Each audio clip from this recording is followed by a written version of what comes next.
আমরা এখন যে বিষয়টা আলোচনা করবো সেটা হচ্ছে মহাকর্ষ এবং অভিকর্ষ।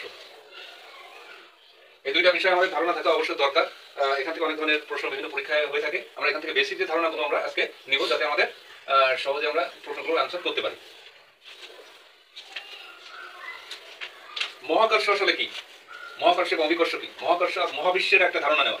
মহাবিশ্ব, মহাবিশ্ব, মহাবিশ্ব আর বিশ্ব দুইটা কিন্তু আলাদা। মহাবিশ্ব আর বিশ্ব দুইটা কিন্তু আলাদা। আমাদের সমস্ত গ্রহগুলো নিয়ে কিন্তু মহাবিশ্ব গঠিত হয়, আর বিশ্ব তো একটা গ্রহ, পৃথিবী, সেটা হচ্ছে মহাবিশ্ব আর বিশ্ব। এখন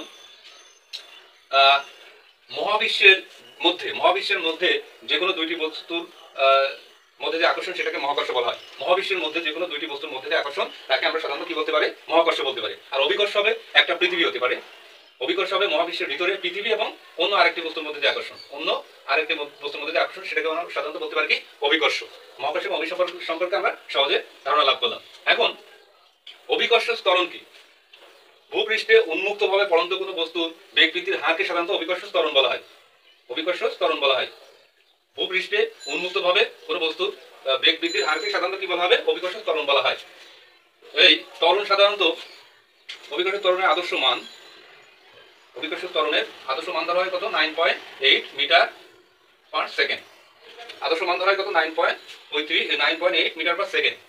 এটা হলো 45 ডিগ্রি অক্ষাংশের জন্য, 45 ডিগ্রি অক্ষাংশের জন্য এই মানটা আদর্শ মান ধরা হয় 9.8 ms মিটার পার সেকেন্ড, যেটাকে বলা আদর্শ মান। এখন আমাদের এই অভিকর্ষ ত্বরণ কেন লাগে, কি কারণে লাগে, সেটা আমরা নিয়ে একটু আলোচনা করব। তার আগে আমাদের সব থেকে যে একটু আলোচনা দরকার, সেটা হলো এটা যদি পৃথিবী হয়, এটা যদি চাঁদ হয়, আমরা একটু লিখে দিই, চাঁদ আর এটা হচ্ছে পৃথিবী। চাঁদ আর পৃথিবী এটার উপগ্রহ, কিন্তু এটা পৃথিবীর উপগ্রহ হচ্ছে চাঁদ। পৃথিবীর উপগ্রহ কি? চাঁদ।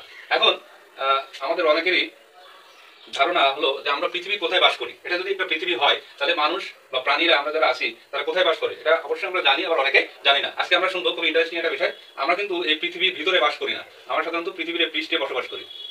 আমরা এই পৃথিবীর পৃষ্ঠে বসবাস করি। যেমন আমি এখানে দাঁড়িয়ে আছি, বাংলাদেশ বা ঢাকা, এটা এরকম জায়গায় হতে পারে, অর্থাৎ পৃথিবীর এরকম জায়গায় হতে পারে, এরকম পৃষ্ঠে বসবাস করি।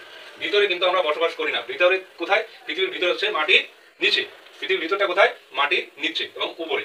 এখন এর ভিতরে কারা বসবাস করে প্রশ্ন থাকতে পারে। এখন যদি আপনি মাটি ভেদ করে, আপনি যদি এখানে থাকেন, তাহলে আপনি যদি মাটি ভেদ করে যান, ঢুকে যান, তাহলে অবশ্যই আপনারা আরেকটা দেশে যেয়ে উঠবেন। সেটা শ্রীলঙ্কা হতে পারে, সেটা আমেরিকা হতে পারে, এরকম। যদি এখান থেকে আপনি এদিকে ঢোকেন, পুরো এই পৃষ্ঠ থেকে যদি এদিকে ঢোকেন, তাহলে এখানে বাংলাদেশ থাকতে পারে, এরকম। অর্থাৎ এরকম পৃথিবীর পৃষ্ঠে কিন্তু আমরা বসবাস করি। আমরা পৃথিবীর মাঝখানে, অর্থাৎ ভিতরে যে জায়গাটা আছে, এখানে কিন্তু আমরা বসবাস করি না। খুবই গুরুত্বপূর্ণ একটা বিষয় না? আমরা পৃথিবীর ভিতরে বসবাস করি, আমরা পৃথিবীর পৃষ্ঠে বসবাস করি, চারিপাশে বসবাস করি। এই যে পৃথিবীর চারিপাশে কিন্তু আমরা বসবাস করি। আর এই পৃথিবী নিজ অক্ষে ঘুরে, কিন্তু সূর্যকে প্রদক্ষিণ করে এই নিজ অক্ষে কিন্তু ঘুরতে থাকে। পৃথিবী কিন্তু নিজ অক্ষের উপরে ঘুরতে থাকে। কাকে? সূর্যকে কেন্দ্র করে। এই যে সূর্যকে কেন্দ্র করে পৃথিবী কিন্তু নিজ অক্ষের উপরে ঘুরে। ক্লিয়ার? এখন প্রশ্ন হলো, আমরা যদি পৃথিবীর এই পৃষ্ঠ থেকে নিচের দিকে যাই, অর্থাৎ মাটির দিকে যাই, পৃথিবীর পৃষ্ঠ থেকে যদি মাটির দিকে যাই, তাহলে আমাদের অভিকর্ষ ত্বরণের মান কি হবে? অভিকর্ষ ত্বরণের মান কি হবে, বা আমাদের ওজন কি হবে? অভিকর্ষ ত্বরণ বা ওজন কি হবে? অবশ্যই ওজন কমে যাবে।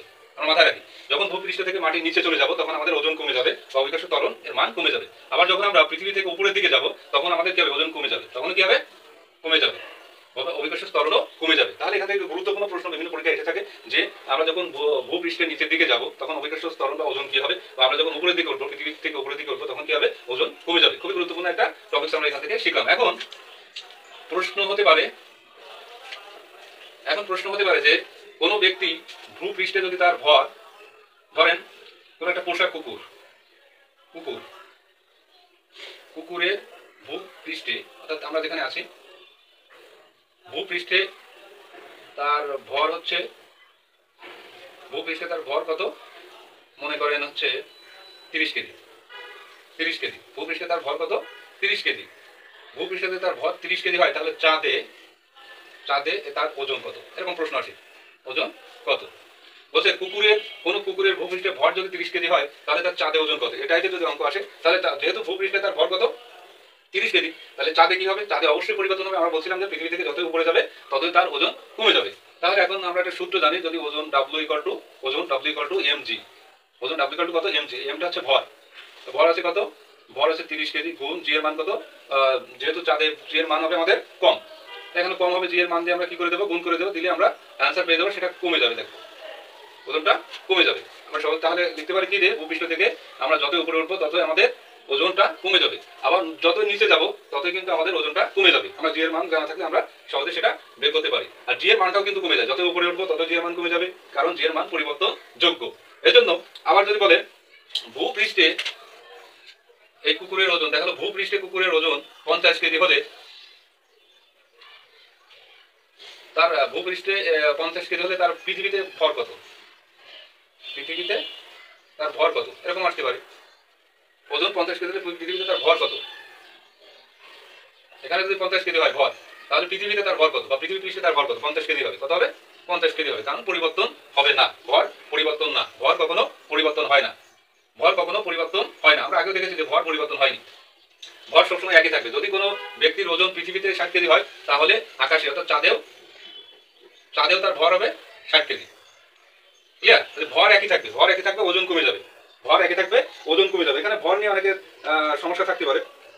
ভর হলো পদার্থের বস্তু যে ভর, অর্থাৎ পদার্থের মোট যে ভর বা ওজন, সেটাকে সাধারণত ভর বলা হয়। অর্থাৎ বস্তুর মধ্যে পদার্থের মোট পরিমাণ, বস্তুর মধ্যে পদার্থের মোট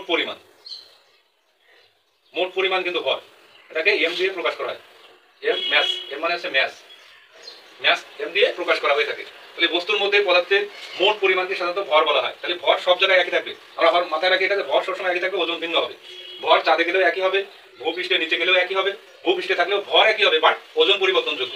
ক্লিয়ার? আমরা বিষয়টি ভালোভাবে এখানে বোঝার চেষ্টা করি। আর আমাদের জি এর আদর্শ মান, জি মানে গ্রাভিটেশন। ক্লিয়ার? গ্রাভিটেশনের মান কত? 9.8 ms ইনভার্স 2। এটা আমরা মনে রাখবো। আদর্শ মান কত? গ্রাভিটেশন মানে জি।